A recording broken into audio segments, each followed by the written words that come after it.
Aqui a gente está vendo o novo motor Nissan VR30 DDTT. É um motor que está sendo usado no novo Nissan Z, lançado recentemente. Mas esse motor já é usado há mais tempo na Infiniti, que é uma divisão mais luxuosa da própria Nissan. A Infiniti já usa esse motor desde 2016, então não é um motor novo, mas é um motor que vai equipar um carro muito conhecido da Nissan, que é o Z. E esse novo Z vai continuar levando, né, a fama desses motores adiante. A Nissan tem uma tradição muito grande nos seus motores V6, muitos carros usam esses motores V6, o lendário GTR usa um motor V6, então ela sabe construir esses motores como ninguém. Então o VR, em alguns pontos, ele tem alguma semelhança com outros modelos do grupo, mas é um motor totalmente novo. Aqui a gente consegue ver o motor, ele é um motor todo em alumínio, bloco em alumínio, cabeçotes de alumínio, sobrecarta de alumínio e plástico, né? Alumínio e plástico. Esse motor ele usa dois intercoolers de ar-água que fica em cima dos cabeçotes e depois vem uma tampa plástica que tampa eles, né? Aquelas tampas para dar uma aparência mais bonita ao motor, que fecha, né? Onde vem escrito Nissan e tudo mais. Então, esses intercoolers, eles diminuem muito o lag, né, o atraso do turbo em encher, porque os turbos, né, esse motor ele é biturbo, então ele tem dois turbos, um de cada lado do V, e eles já pressurizam no intercooler por uma mangueira bem curta, e do intercooler já entra diretamente no coletor de admissão, que é de plástico e fica bem em cima do motor. Então é um caminho bem curto, né, em o turbo pressurizar e o ar resfriar e entrar na admissão. Isso aumenta a potência do motor, o torque, diminui o atraso, então o motor ele fica bem mais esperto. Mas não é só isso, né? O uso desses intercoolers de ar-água é também pela sua constância em manter um sistema numa temperatura, né? Então ele mantém o sistema numa temperatura constante. Diferente do intercooler ar-ar, que ele tem uma oscilação dependendo da condição de uso do carro. Esse sistema ele tem uma desvantagem que são número de peças, né? Então ele tem mais peças, né? Ele precisa de uma bomba de água extra, radiador extra, tubulações, mangueiras. Então é mais pontos aonde podem ocorrer problemas. Mas o seu funcionamento é superior ao intercooler ar-ar.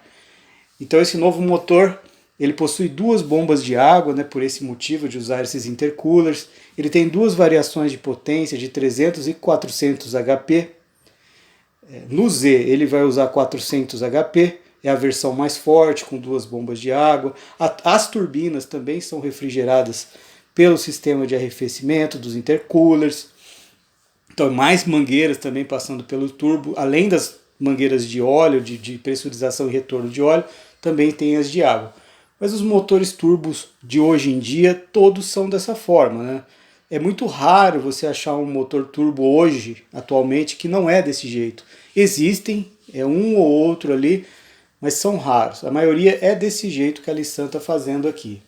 Aqui a gente consegue ver que ele usa dois variadores de polia, né, nos comandos. Esse motor ele usa duplo comando no cabeçote, então ele tem 4 comandos, já que ele tem 2 cabeçotes.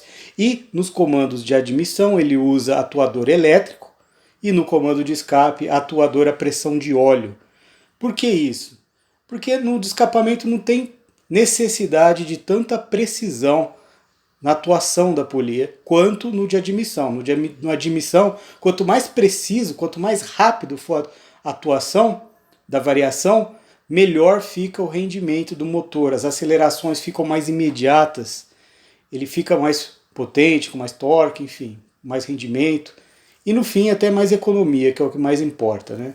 Então ele tem esse atuador elétrico na admissão e no escapamento é pressão hidráulica. Então ele é duplo comando variável.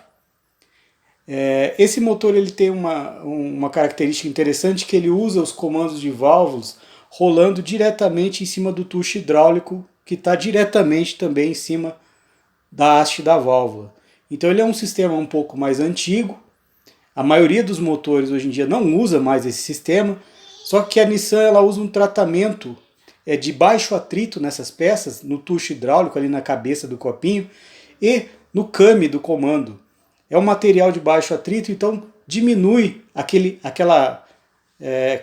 atrito que tem do came com o tucho, né? Acaba desgastando com o tempo ali. Então esse material que a Nissan deposita diminui bastante esse efeito de desgastar, né, o tucho hidráulico e até mesmo o comando, né? Existem alguns casos que gasta até o came do comando. Mas é um sistema bem antigo, é interessante ver isso hoje em dia ainda no motor novo, né? Aqui no Brasil a gente vê muito isso nos motores da Hyundai. Hyundai ainda usa esse sistema e também tem esse sistema de baixo atrito, né? Esse material de baixo atrito. Então nesse ponto a Nissan é parecida com a Hyundai aqui no Brasil. Mas é interessante ver isso ainda em uso hoje em dia. Um comando tão simples assim. Mas tem o seu lado bom, menos peças, né? Se é menos peça, menos coisas para quebrar. O outro sistema com balanceiros roletados, eles são mais complexos, tem mais peças, mais problemas para acontecer. Então tudo tem o seu lado bom, o seu lado ruim. Aqui a gente consegue ver a dianteira do motor com a sua correia de acessórios. A gente vê que ela toca um alternador do ar-condicionado, uma bomba de água, um alternador, tem 2 rolos guias e um tensionador daquele tipo de mola.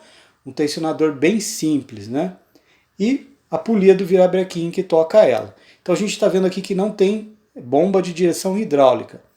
Esse motor, em algumas aplicações, ele usa direção elétrica, o carro, né, que usa esse motor, por exemplo, na Infiniti usa direção elétrica, e alguns outros carros não, usa direção eletrohidráulica, no caso do Z. O Z, por ser um esportivo mais tradicional, tentar manter aquela pegada mais clássica, a Nissan colocou uma bomba de direção eletrohidráulica neste motor no Z. Mas enfim, a correia de acessórios não toca nada de bomba hidráulica. Então a gente vê que ela toca uma bomba de água mecânica. Essa é realmente a bomba de água do motor.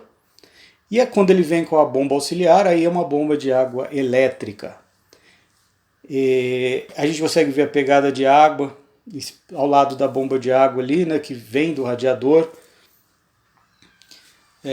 Que mais que a gente consegue ver? O sobrecárter lá embaixo do motor, né? Esses blocos de alumínio, todos têm aquele sobrecárter de alumínio também, para dar aquele reforço estrutural por baixo do bloco, na região ali do virabrequim. E depois lá embaixo vem a tampa do cárter, que hoje em dia acaba vindo em plástico para aliviar peso. Hoje em dia, onde estamos falando muito em eletrificação dos carros, é bem interessante ainda existir fábricas que estão investindo ainda em motores a combustão.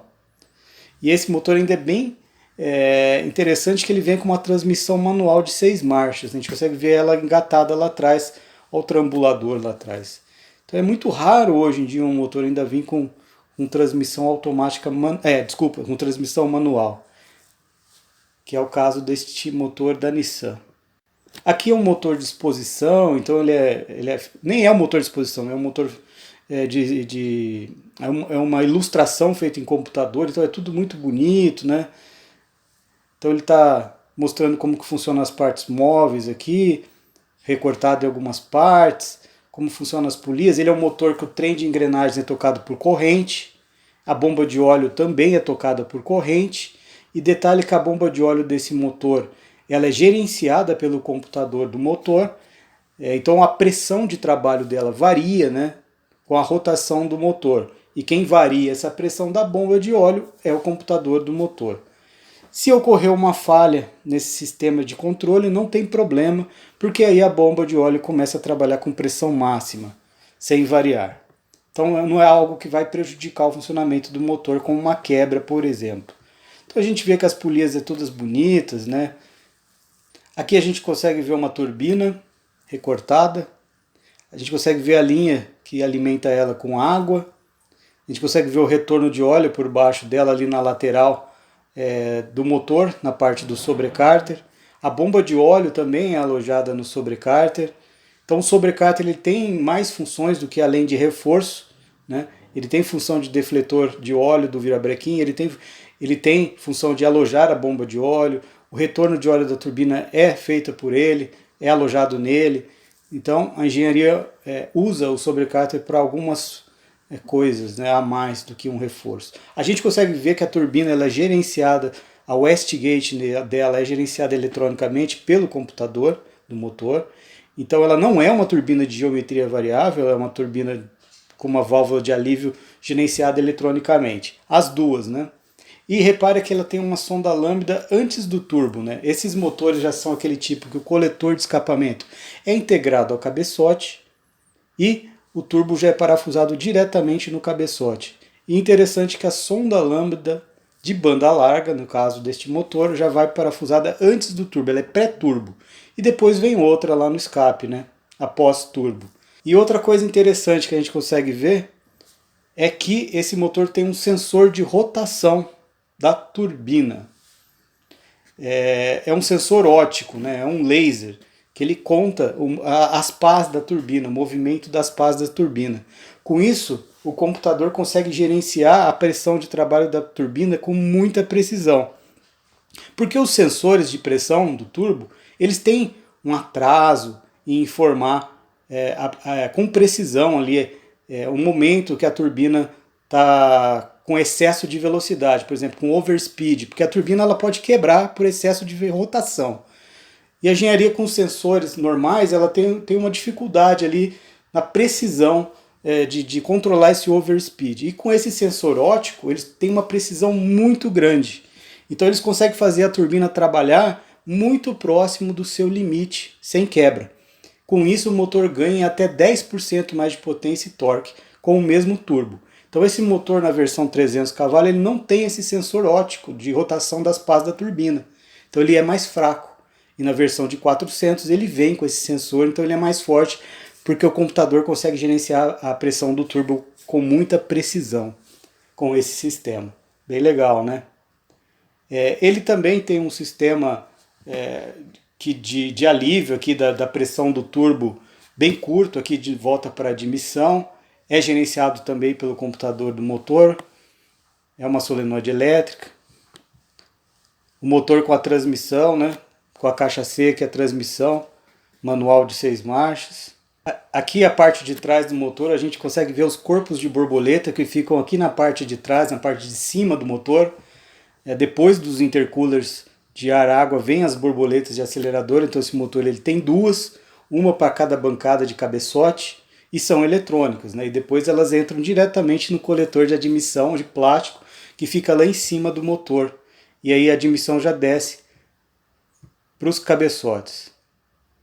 Aqui a gente consegue ver o virabrequim, as bielas e os pistões funcionando. É um motor V6, só que se repara que as bielas não compartilham o moente do virabrequim, né? Um único moente, como muitos motores em V. Ou o moente é deslocado, mas é junto. Esse não, cada um tem o seu, ó, cada biela tem a sua, e aí tem um contrapeso bem fininho entre elas, né? Tem um contrapeso maior, né, na frente. Depois entre elas vem um contrapeso bem fininho. Então a gente vê que esse motor ele tem um balanceamento secundário muito bom. Então isso nos diz que ele é bem acertado, ele gira liso, né, sem muitas vibrações. Então é um motor de alta performance. Aqui a gente consegue ver o funcionamento do pistão com a válvula ali é a sede da válvula, a válvula. É um pistão que tem uma taxa de compressão, esse motor tem uma taxa de compressão de 10,3 para 1. Por que o motor turbo consegue ter uma taxa de compressão tão alta usando somente gasolina? Porque esse motor usa injeção direta, né? Olha o bico de injeção direta aqui, tem uma luz aqui na ponta do bico para ilustrar que ele está dentro da câmara de combustão. É daquele tipo de bico que entra lateralmente no cabeçote dentro da câmara de combustão. Então a gente já sabe que esse motor tem uma admissão de ar estratificada para ter aquela mistura do ar com combustível por turbilhonamento, né? O ar entra girando dentro da câmara de combustão e aí vai misturando com o combustível injetado pelo bico, né? Que está lá dentro também. Então esse motor tem um gerenciamento de injeção de combustível muito preciso por ser de injeção direta e com isso consegue ter uma taxa de compressão alta, mesmo sendo turbo a gasolina, sem ter problema de detonação. Então aí a gente consegue ver o pistão, 3 anéis, um padrão, né? 4 válvulas por cilindro, também um padrão. Aqui mostrando como funciona o tucho hidráulico em cima da válvula, como eu falei, aquele sistema mais tradicional, difícil de ver hoje em dia e que a Nissan está usando nesse motor. Aqui a gente consegue ver a parte de trás do comando de válvulas, é onde vai o sensor de fase, né? Essas aletas ali é para leitura de sensor, então todos os comandos têm leitura de sensor de fase, né? Então aí a gente consegue ver o seu funcionamento, como que o câmbio corre por cima do tucho. Aqui a gente consegue ver a cabeça do cilindro, o desenho, né? Como é um motor com uma taxa de compressão relativamente alta, por ser turbo, então a gente consegue ver o desenho, né, da cabeça do pistão.